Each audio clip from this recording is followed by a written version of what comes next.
دعائے ندبہ کا ترجمہ۔ بسم اللہ الرحمن الرحیم۔ تمام تعریفیں اس خدا کے لیے سزاوار ہیں جو تمام عالمین کا پروردگار ہے۔ خداوند عالم ہمارے سید و سردار اور اپنے پیغمبر حضرت محمد مصطفیٰ صلی اللہ علیہ وآلہ وسلم اور ان کی آل اطہار پر رحمت نازل فرما اور ان پر سلام بھیج جیسے سلام بھیجنے کا حق ہے۔ خدایا تیری حمد ہے تیرے ان تمام فیصلوں پر جو تیرے اولیاء کے بارے میں جاری ہوئے، وہ جن کو تو نے اپنی ذات اقدس اور اپنے دین کے لیے خالص اور مخصوص کر لیا،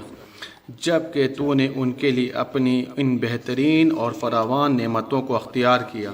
جو تیری بارگاہ میں ہمیشہ پائیدار ہیں اور جن کے لیے نہ کوئی زوال ہے اور نہ کوئی نابودی،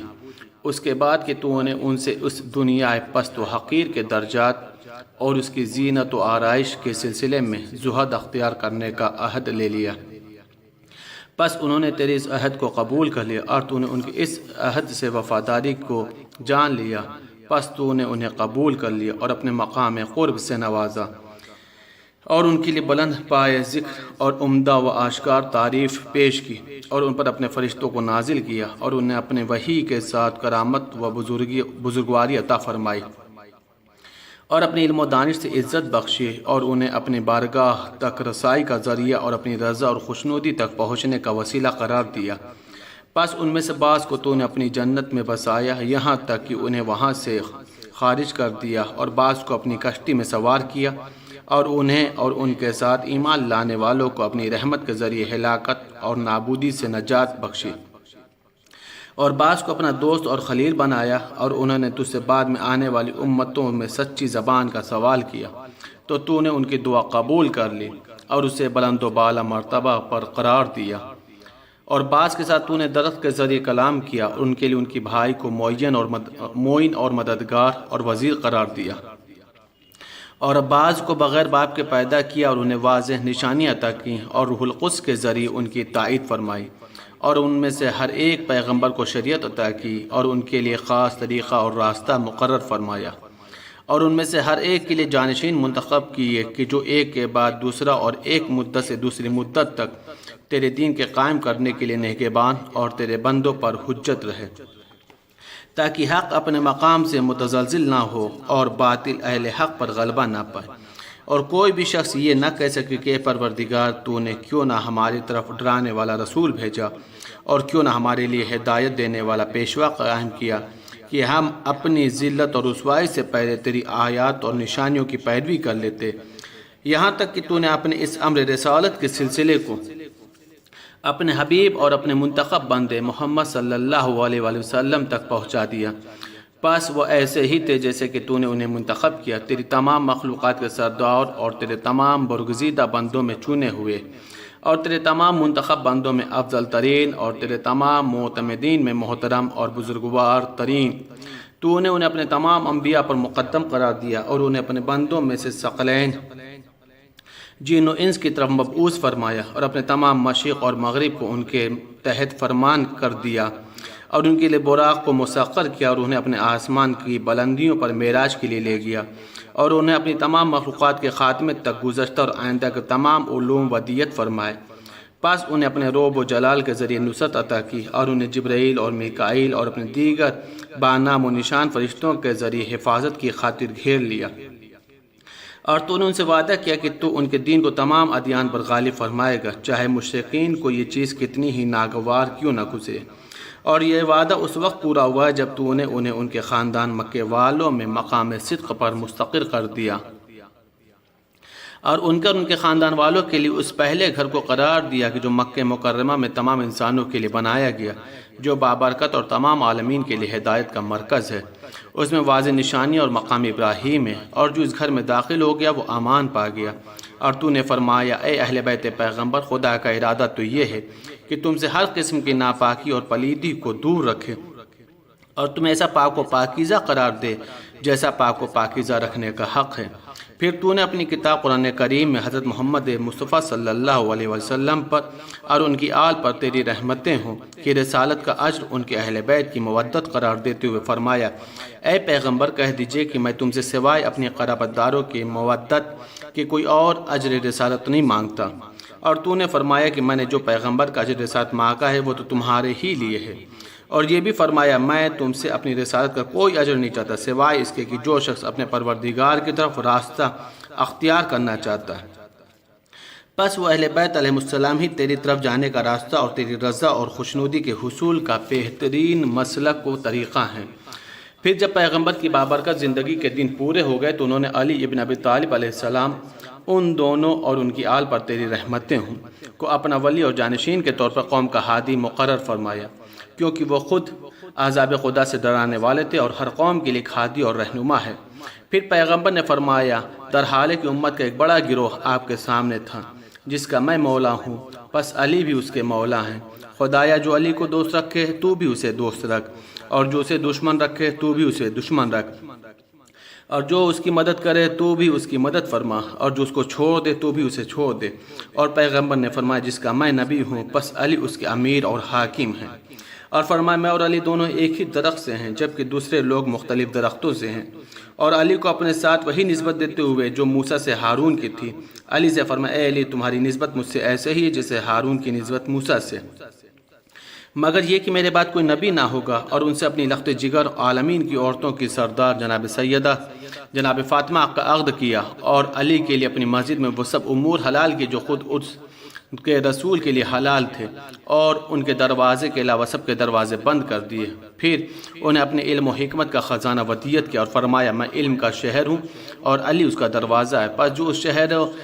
پس جو اس شہر علم و حکمت کا ارادہ رکھتا ہے اسے اس کے دروازے سے ہی آنا چاہیے۔ پھر فرمایا اے علی تم میرے بھائی، میرے وصی اور میرے وارث ہو، تمہارا گوشت میرے گوشت سے، تمہارا خون میرے خون سے ہے، اور تمہاری صلح میری صلح اور تمہاری جنگ میری جنگ ہے، اور ایمان تمہارے گوشت اور خون میں اس طرح مخلوط ہے جس طرح میرے گوشت اور خون میں مخلوط ہے، اور تم کل بروز حساب حوض کوثر پر میرے خلیفہ اور جانشین ہوگے، اور تم ہی میرا قرض ادا کرو گے اور میرے وعدوں کو پورا کرو گے، اور تمہارے شیعہ بہشت میں نور کے ممبروں پر درخشندہ اور تابناک چہروں کے ساتھ میرے اطراف میں ہوں گے، درحالہ کہ وہ میرے ہمسایہ ہوں گے۔ اور اے علی اگر تم نہ ہوتے تو میرے بعد مومنین کی شناخت ممکن نہ ہوتی، اور یقیناً علی ہی تھے جو پیغمبر کے بعد امت کے لیے گمراہی میں ہدایت کے چراغ، تاریکی میں نور بصیرت، اللہ کی مضبوط رسی اور اس کا سیدھا راستہ تھے۔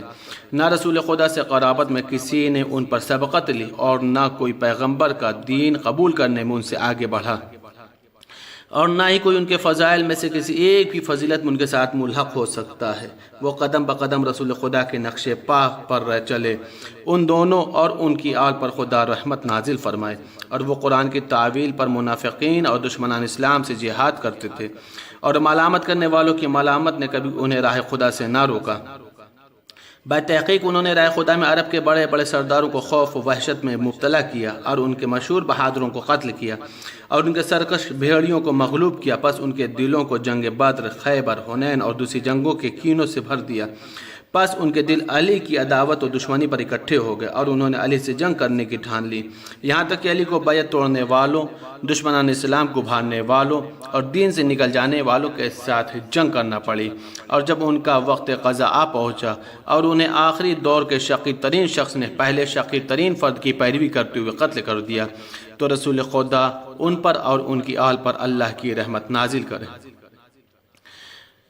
اللہ رحمت نازل کرے کا فرمان امت کی ہدایت کے لیے ایک کے بعد دوسرے ہادی کے بارے میں پورا نہ ہو سکا، اور امت ان کی دشمنی پر کمر بستہ، ان کے ساتھ تعلقات منقطع کرنے اور ان کی اولاد کو جلا وطن کرنے پر اکٹھا ہو گئی، سوائے ان چند افراد کے جنہوں نے اہل بیت کے حق کی رعایت کرتے ہوئے وفا کی، پس ان میں سے کچھ قتل کر دیے گئے، کچھ کو قید و بند کی صعوبتیں جھیلنا پڑیں، اور کچھ جلا وطن کر دیے گئے، اور اس طرح ان کے لیے حکم اور مشیت الہی جاری ہوئی کہ جس سے بہترین ثواب کی امید رکھی جا سکتی ہے، کیونکہ زمین تو خدا ہی کی ملکیت ہے، وہ اپنے بندوں میں سے جسے چاہتا ہے اس کا وارث بنا دیتا ہے، اور نیک سر انجام تو صرف پرہیزگاروں کے لیے ہے، اور پاک اور منزہ ہے ہمارا پروردگار۔ یقیناً ہمارے پروردگار کا وعدہ عملی ہونے والا ہے، اور خدا ہرگز اپنے وعدے کے خلاف ورزی نہیں کرتا، اور وہی ہر چیز پر غالب اور حکمت والا۔ پس محمد مصطفیٰ اور علی مرتضیٰ کے اہل بیت اور ان دونوں اور ان کی آل پر رحمت نازل فرمائے کہ ان طیب و طاہر ہستیوں پر رونے والوں کو رونا چاہیے، اور ان کے ہی مصائب پر نالوزاری کرنے والوں کو نالوزاری کرنی چاہیے، اور ایسی ہی ہستیوں کے لیے اشک جاری ہونے چاہیے، اور فریاد کرنے والوں کو فریاد اور آہوزاری کرنے والوں کو آہوزاری کرنی چاہیے، اور چلانے والوں کو چلانا چاہیے کہ کہاں ہے حسن، کہاں ہے حسین، کہاں ہے فرزندان حسین جو صالح کے بعد صالح اور صادق کے بعد صادق تھے، کہاں ہے ہدایت کے ایک سیدھے راستے کے بعد دوسرا سیدھا راستہ، کہاں ہے ایک برگزیدہ کے بعد دوسرے برگزیدہ، کہاں ہے وہ طلوع کرنے والے روشن آفتاب، کہاں ہے وہ نورانی مہتاب، کہاں ہے وہ ذوفشانی کرنے والے ستارے، کہاں ہے وہ دین کے سربلند پرچم اور علم کے مضبوط اور محکم ستون، کہاں ہے اللہ کا وہ ذخیرہ کہ جو ہدایت دینے والی عطرت پیغمبر سے باہر نہیں، کہاں ہے وہ جسے ظالموں کی نسل کو جڑوں سے کاٹنے کے لیے مہیا کیا گیا ہے، کہاں ہے وہ جس کی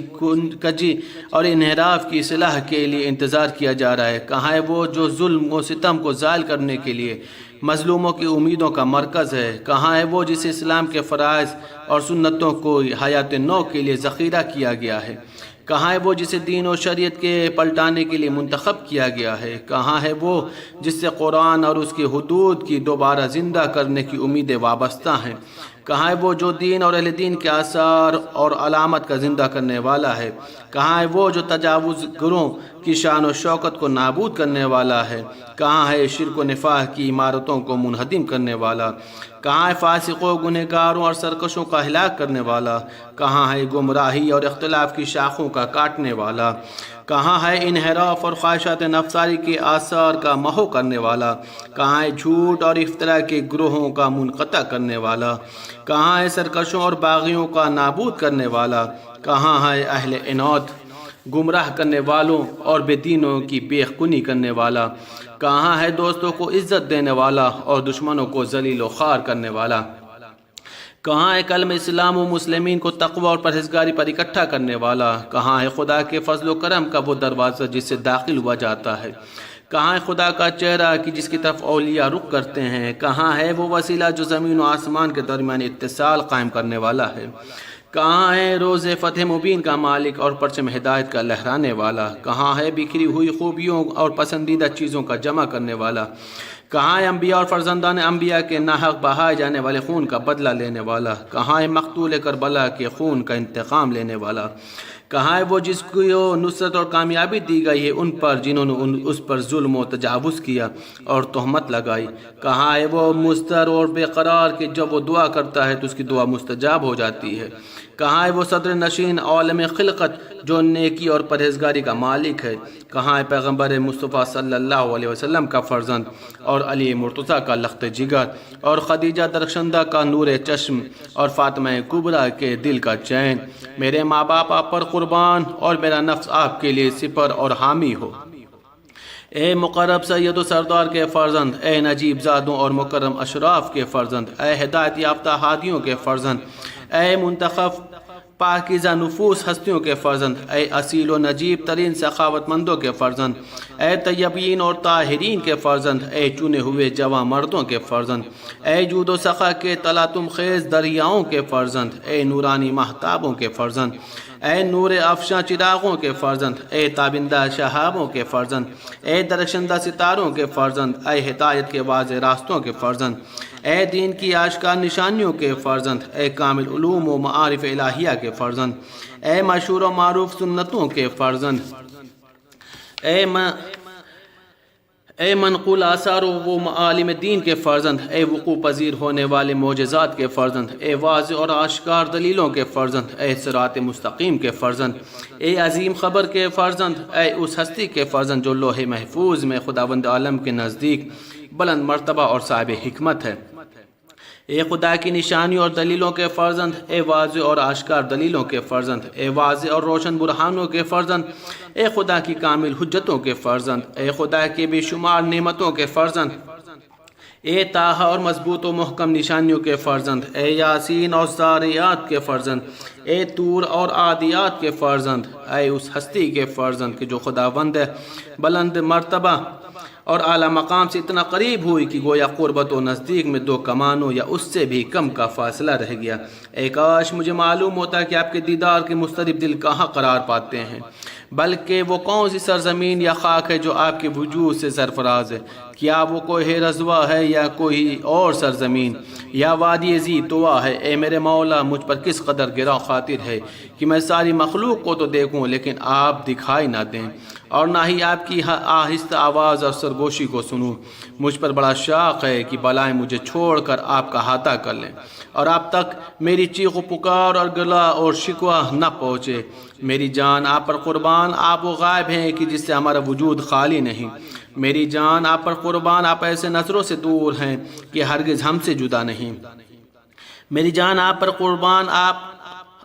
ہر اس مشتاق مومن اور مومنہ کی آرزوؤں کا مرکز ہیں کہ جو آپ کی یاد میں آہوزاری کرتے ہیں۔ میری جان آپ پر قربان، آپ وہ صاحب عزت ہم پیمان ہیں کہ جس کا کوئی ہم پلہ و نظیر نہیں۔ میری جان آپ پر قربان، آپ وہ عظمت و بزرگواری کی بنیاد ہیں کہ جس کا کوئی ہمسر اور مانند نہیں۔ میری جان آپ پر قربان، آپ خدا کی ان خاص دیرینہ نعمتوں میں سے ہیں کہ جس کی کوئی مثل نہیں۔ میری جان آپ پر قربان، آپ وہ شریف اور بزرگ خاندان سے ہیں کہ جس کی برابری نہیں کی جا سکتی۔ اے میرے مولا، میں کب تک آپ کی جدائی میں حیران اور سرگرداں رہوں، اور کب تک اور کس لقب اور خطاب سے آپ کے بارے میں توصیف کروں، اور کس طرح اپنا راز دل آپ سے بیان کروں۔ مجھ پر یہ بات بڑی گراں ہے کہ میں آپ کے غیر سے تو جواب سنوں لیکن آپ کی گفتار سے محروم رہوں۔ مجھ پر یہ چیز بڑی سخت ہے کہ میں تو آپ کے فراق میں گریہ وزاری کروں اور مخلوق آپ کو نظر انداز کرے۔ مجھ پر بڑا دشوار ہے کہ سارے مصائب و علام دوسروں کے بجائے صرف آپ کی ذات مبارک پر گزریں۔ کیا کوئی میرا مددگار ہے کہ جس کے ساتھ مل کر میں اپنے نال اور گریہ وزاری کو طولانی کروں؟ کیا کوئی فریاد کرنے والا ہے کہ جس کی تنہائی میں اس کی فریاد کرنے میں مساعدت کروں؟ کیا کوئی آنکھ ناراحت و بے قرار ہے کہ میری آنکھیں بے قراری میں اس کا ساتھ دیں؟ اے فرزند احمد، کیا آپ تک پہنچنے کوئی راستہ ہے کہ آپ کی زیارت ہو جائے؟ کیا ہمارا جدائی کا دن آپ کے وصال کے نوید سے متصل ہوگا کہ ہم آپ کے دیدار سے بہرہ مند ہو سکیں؟ اے مولا، کب ہم آپ کے سیراب کرنے والے چشموں پر آئیں گے اور سیراب ہوں گے؟ اے مولا، کب ہم آپ کے خوشگوار چشمے سے سیراب ہوں گے؟ اب یہ تشنگی بہت طولانی ہو چکی ہے۔ اے مولا، کب ہم اپنے صبح و شام آپ کے ساتھ گزاریں گے کہ ہماری آنکھیں آپ کے جمال سے ٹھنڈی ہو جائیں؟ اے مولا، کب آپ ہمیں اور ہم آپ کو دیکھیں گے جبکہ آپ نے فتح و نصرت کا پرچم لہرا دیا ہو؟ آپ کی زیارت ہو اور آپ ہمیں دیکھیں کہ ہم آپ کے گرد حلقہ بگوش ہیں اور آپ لوگوں کی امامت کر رہے ہیں، اور آپ نے زمین کو عدل و انصاف سے پور کر دیا ہے اور اپنے دشمنوں کو ذلت اور عذاب کا مزہ چکھا دیا ہے، اور سرکشوں اور حق کے منکروں کو صفِ ہستی سے مٹا دیا ہے، اور متکبروں کی جڑوں کو کاٹ چکے ہیں اور ظالموں کی بے خونی کر چکے ہیں، اور ہم اس وقت یہ کہیں کہ تمام تعریف خدا کے لیے سزاوار ہیں جو عالمین کا پروردگار ہے۔ خدایا، تو ہی غموں اور بلاؤں کا دور کرنے والا ہے، اور تیری ہی بارگاہ میں شکوہ شکایت کرتا ہوں، اور تیری ہی پاس میری شکایت کا جواب ہے، اور تو ہی دنیا اور آخرت کا پروردگار ہے۔ پس اے فریاد کرنے والوں کے فریاد رس، اپنے اس مصیبت زدہ بندوں کی داد رسی فرما، اور اے عظیم قدرت کے مالک، اپنے اس بندے کو اس کے مولا کا دیدار کرا دے، اور ان کے وسیلے سے اپنے بندے کے تمام رنج و غم اور تکالیف کو زائل فرما دے، اور اس کے سوز دل کو ٹھنڈا کر دے کہ اے وہ خدا جو ہمیشہ عرش پر مستقر اور حاکم ہے، اور جس کی طرف سب کی بازگشت ہے اور انتہا ہے۔ خدایا، ہم تیرے ناچیز بندے تیرے اس ولی کی زیارت کے مشتاق ہیں جو تیری اور تیرے نبی کی یاد تازہ کرنے والے ہیں، جنہیں تو نے ہمارے لیے بچنے اور پناہ گاہ کے طور پر خلق اور ہمارے لیے ثبات اور تحفظ کا ذریعہ بنا کر قائم کیا ہے، اور انہیں ہم بندوں میں سے مومین کے لیے امام اور پیشوا قرار دیا ہے۔ پس ان تک ہماری طرف سے بہترین درود و سلام پہنچا دے، اور اس وسیلے سے پروردگار ہماری عزت اور اکرام میں اضافہ فرما، اور ان کے محل استقرار کو ہمارے لیے محل استقرار اور ٹھکانہ قرار دے، اور ہم پر اپنی نعمت اور انہیں ہمارے سامنے ظاہر کر کے تمام کر دے، یہاں تک کہ تو ہمیں اپنی بہشت بری میں اور اپنے مخلص شہیدوں کی رفاقت اور ہمراہی میں داخل کر دے۔ خدایا، محمد صلی اللہ علیہ وآلہ وسلم اور آل محمد پر رحمت نازل فرما، اور درود بھیج محمد مصطفیٰ پر جو ان کے جد بزرگوار اور تیرے رسول اور سید اکبر ہیں، اور ان کے پدر بزرگوار پر جو سید اصغر ہیں، اور ان کی جد ماجدہ پر جو صدیقہ کبری فاطمہ بنت محمد ہیں، اور تیرے چنے ہوئے ان کے نیک کردار آبائے طاہرین پر اور خود ان پر ہوں تیرے بہترین کامل ترین نام اور تمام دائمی ترین کثیر ترین اور وافر ترین درود و سلام جو تو نے اپنی برگزیدہ ہستیوں اور اپنی مخلوق میں سے اپنے منتخب بندوں پر بھیجے، اور خدایا ان پر ایسی رحمت نازل فرما جس کے عدد کی کوئی انتہا نہ ہو اور جس کی مدت کی کوئی حد نہ ہو اور جس کے زمانے کا کوئی اختتام نہ ہو۔ خدایا ان کے وسیلے سے حق کو قائم کر اور باطل کو نابود فرما دے، اور ان کے وسیلے سے اپنے دوستوں کی رہنمائی فرما اور اپنے دشمنوں کو ذلیل و خوار کر دے، اور خدایا ہمارے اور ان کے درمیان ایسی وابستگی اور پیوند قائم فرما جو ان کے پاک و پاکیزہ گزشتگان کی رفاقت و دوستی پر منتہا ہو، اور ہمیں ان لوگوں کے زمرے میں سے قرار دے جو ان ہستیوں کے دامن سے متمسک ہو گئے، اور ان کے سائے لطف و رحمت میں باقی رہے، اور ہماری ان کے حقوق ادا کرنے، ان کی اطاعت میں کوشش کرنے اور ان کی نافرمانی سے اجتناب کرنے میں مدد فرما، اور ان کی رضا و خوشنودی کے ساتھ ہم پر احسان فرما، اور ان کی مہربانی اور رحمت اور دعا و اچھائی ہمارے شامل حال فرما، تاکہ ان کے وسیلے سے ہم تیری رحمت کی وسعتوں اور تیری نزدیک کامیاب اور کامرانی کو حاصل کر سکیں، اور ان کے وسیلے سے ہماری نمازوں کو مقبول فرما اور ہمارے گناہوں کو بخشا ہوا اور ہماری دعاؤں کو مستجاب قرار دے، اور ان کے واسطے ہماری روزی میں کشادگی عطا فرما اور ہمارے رنج و غم زائل فرما دے، اور ان کے ذریعے ہماری حاجتوں کو پورا فرما، اور خدایا ہماری طرف ان میں کرامت اور بزرگواری کے ساتھ توجہ فرما، اور ہمارے تقرب اور توسل کو اپنی بارگاہ میں قبول فرما، اور ہماری طرف رحمت سے بھرپور ایسی نظر فرما کہ جس کے ذریعے ہم تیرے نزدیک کرامت کے کمال تک پہنچ جائیں، اور پھر اس نظر رحمت کو اپنے جود و سخا کے طفیل ہرگز ہم سے منصرف نہ کرنا، اور ہمیں ان کے نانا ان پر اور ان کی آل پر خدا رحمت نازل کرے کہ حوض کوثر سے ان کے جام اور ان کے دست مبارک سے سیراب فرما، ایسی شیریں شاداب خوشگوار اور مزیدار سیرابی کہ جس کے بعد پھر تشنگی کا احساس تک باقی نہ رہے۔ اے رحم کرنے والوں میں سب سے زیادہ رحم کرنے والے۔